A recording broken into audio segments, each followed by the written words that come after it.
Well, for this episode of Wednesday Comics, going to look back into the distant past. This is from Atlas Comics. There was another Atlas Comics that later became Marvel Comics, and that's a long-winded story. But this is still connected to Marvel in that the former publisher, Martin Goodman, on his way out, thought his son should succeed him, but instead it was Stan Lee for obvious reasons at the time. So a little irked, he decided to start up a competitor comic book line. And, for his son to run, I suppose, and all that. So it was an interesting little entity of the era and what have you. It had top-notch talent on it, but it was not successful. So there's a number of titles I'll go through for future episodes. But just to break with the superhero stuff, decided to do crime stories. Here. The actual title of this one is Police Action. Now, there was an earlier comic book series in the 50s called Police Action. No connection as far as I know. But with Lomax NYPD, it's kind of and this is Lomax, by the way, is the star of this particular title. It also features Luke Malone, Manhunter. That's Luke. Who's not a police officer. I think he's a former police officer or what have you. I don't think this is in public domain. Maybe not. But as a result, I will have to skip ahead on some of this. But I thought, hey, make it more like Sunday Comics every now and then. So there we go. There's, Malone kicking a door in. Looks like he's already shot. Or this guy probably looks like he almost shot this dude. Well, he gave a little bit of a haircut. And then, of course, Gwen Stacy showed up for this one. So there you go. So anyway, and we got this guy. Midnight. A lone figure strolls from the elevator to an awaiting automobile, which he enters. I mean, what else are you going to do? Turns on the ignition and, oh no, is blown to bits. Oh, boy. I don't think that was an accident. Unless it was an electric car. Anyway, so Sam Lomax, NYPD. Big city cops are used to violence, from petty heists to wholesale slaughter. But when one of their own ends up in pieces over a 100-foot area. What? Anyway, that's when Sam Lomax gets called in.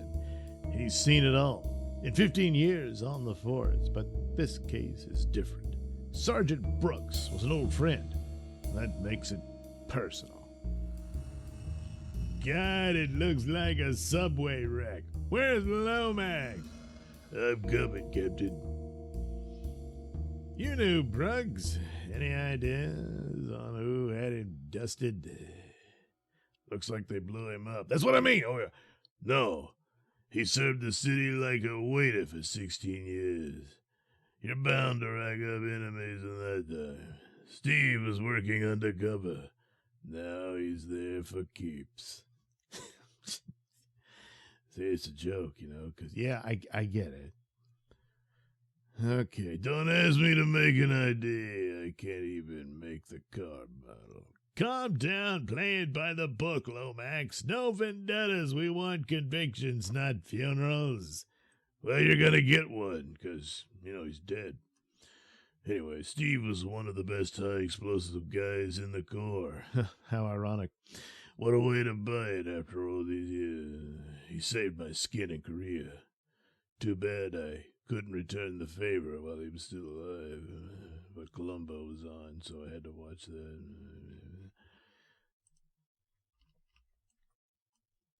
But a favor's a favor. I'll find the scum who wasted you, Steve. That's a problem. After checking Brooks' rap book, Lomax wheels over to the Club A Go-Go, where his friend had been bird-dogging George Vincent, a local mobster the department has been trying to stifle for years. Vincent owns a string of these dumps. If we can't prove he's dealing in dope, we'll nail him for violating the ecology. There's Steve's Goyle. Nice to see she ain't overcome with grief.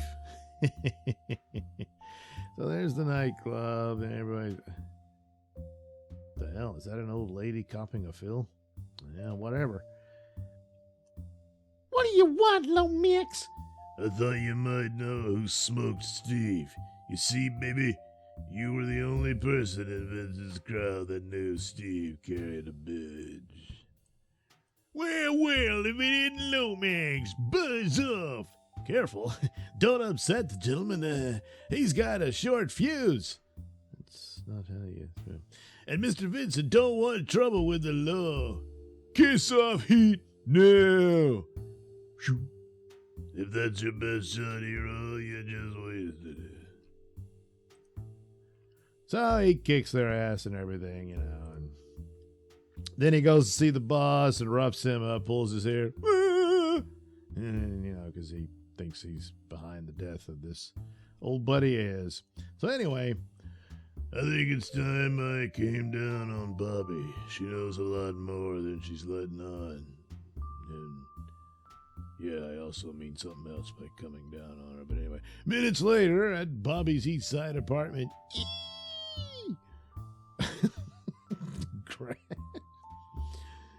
Stay smart, freeze. Lomax! No. Drop, Bobby. Whoops, gave her a haircut.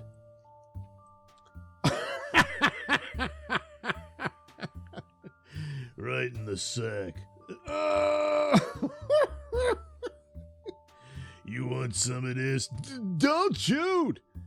Vincent isn't going to like this.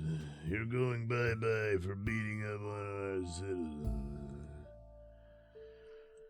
Well, anyway, yeah, so at the hospital, The doc says you'll be okay, Bobby. I'll be back to talk to you after I report to headquarters. Meantime, get some rest, and while you're at it, put on some panties. And come up with a story that makes some sense. Lomax slams the front door and slides out of view into an adjoining room. We're in trouble. Vincent's onto us, and I think Lomax is putting it together. I'll explain everything later. Pack up the money. I've already made arrangements for our flight. Pack some things and get over here fast. That's just what I said. Don't argue, you dumb bitch. While Bobby throws some clothing into a suitcase, Lomax steals out of her apartment and waits in his car across the street. 318 East 77th Street. I get the feeling I'm not going to like what I see. She's running scared. So Vincent got wise. Well, he can't go to the cops. That money I ripped off would send him to prison for a century. But Steve, Lomax, I think he... Knows. Right, Bobby. Why did you do it, Brooks? Lomax! Bang. Well, he forgot that Steve has a gun, too. I'll skip ahead, sorry. But you know how it all ends up. Vincent finds out what the whole deal is. Steve faked his death, so on and so forth. So, a vengeful Vincent now grabs the money just as Lomax arrives. Lomax! Steve! He's already shot Steve, so kind of ended up where we began. Lomax turns up the high beams, blinding the mobster. Give it up, Vincent, you're finished. He shoots blood out of his gun. That's weird. Look at his face. I can't believe it's come to this. Yeah, well, believe it. You almost pulled it off, Bobby. I guess Vincent started to get suspicious, but I came down on him. Well, yeah, everyone was supposed to believe he's dead. So, anyway. Too bad a good cop went off the rail. Oh, wait, he was talking about Vincent. Okay, whatever. He's dead, and I'm not kidding this time. He really did. Oh, Steve. So was another guy. The guy who turned on the ignition and got blown to bits. Who was he, Bobby? Huh? Oh, yeah, that guy. He was just one of the bouncers at the club. I conned him into moving the car. I promised him some favors. And now way off, Lomax. That rat Vincent killed Steve. Maybe, but the real Steve Brooks died before the... No, we faked it. That's not what I meant, goddammit. The real Steve died before this when he sold out his badge. And his friends, like me. Greed killed him. And George Vincent. It happens. Leave off, Lomax. It's even too late for that. Steve's troubles are over, but yours have just started. The end. Oh boy, that was exciting. But anyway, the art's pretty good. And it's just a basic detective story, And so it's not bad. But this wasn't gonna take down Marvel, Yeah, but hey, made the effort. They sure did.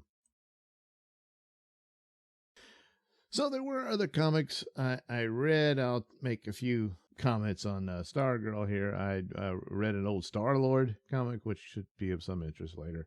Even included a Doctor Who adventure. Wow, how about that? And a bunch of other stuff, but I'll get to those at a later date. As for current comic books, Stargirl was the one I got to.